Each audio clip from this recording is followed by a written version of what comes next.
Hello friends मु बापी आपण मान स्वागत जनाऊँ मोर YouTube channel Odia Bapi tech YouTube channel रे आज आम देखा किपरि निज निजर घरे बसी अप्लाई करथिबा आधार कार्ड टिकु आसंतु देखिबा मोबाइल रे डाउनलोड करि परिबा। मोर गूगल वेबसाइट को वाली हेड जाइस क्लिक करबी eaadhar.com।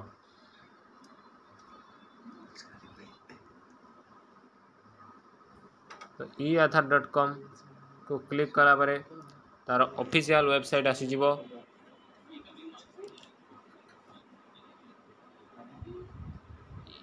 uidai.government.in जर आधार कार्ड डाउनलोड करबार थो तार डाउनलोड आधार पर आम क्लिक करबा। जे कौन से आधार को अपडेट करबा को हेले त अपडेट योर आधार पर क्लिक करबा। तो मोर डाउनलोड आधार पर क्लिक करबार अछि त आधार कार्ड को डाउनलोड करबा। तो प्रथम से जो गेट आधार रे जो डाउनलोड आधार अछि से डाउनलोड आधार ऑप्शन टी को क्लिक करबा। क्लिक कला परे मते शो करूची डाउनलोड आधार। तो मुझे डाउनलोड आधार पर क्लिक करी तापर मु मोर आधार नंबर टी को आधार नंबर बॉक्स रे देवी।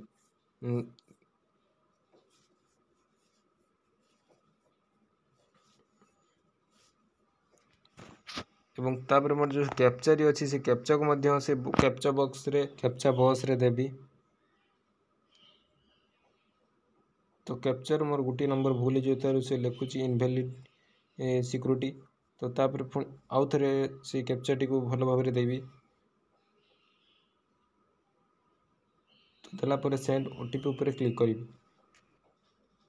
क्लिक कला परे मोर सेंड ओटीपी मान जो नंबर रे सेंड ओटीपी उपर आम क्लिक करबा। तो जो ओटीपी जो आधार कार्ड सहित जो मोबाइल नंबर टी लिंक होईची सेही नंबर मोबाइल नंबर रे गोटे ओटीपी जीवो। सेही ओटीपी टी को आम ओटीपी बॉक्स रे देबा।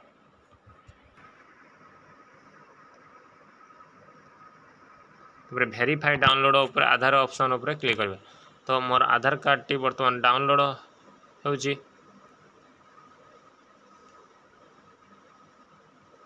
तो ताको आम पीडीएफ फॉर्मेट रे आधार कार्ड टी को पीडीएफ फॉर्मेट रे डाउनलोड करबा। तो डाउनलोड कला परे सी आम गोटे पासवर्ड शो करबा पड़ो। ए द फाइल इज प्रोटेक्टेड। तो पासवर्ड टी कौन ना आम नेम रो 4 कैपिटल लेटर रे 4टी अक्षर प्रथम नेम रो 4टी अक्षर एवं आपन डेट ऑफ बर्थ जो डेट ऑफ बर्थ रो जो ईयर थिबो से ईयर टू आम देबा। देला परे से हमर पासवर्ड सहित पासवर्ड टी हेले हमर आधार कार्ड टी शो करी। यदि वीडियो आपको भल लगुव और हेल्पफुल होता है तेनाली वीडियो को लाइक शेयर कमेंट सब्सक्राइब कर जमार भूलिए ना।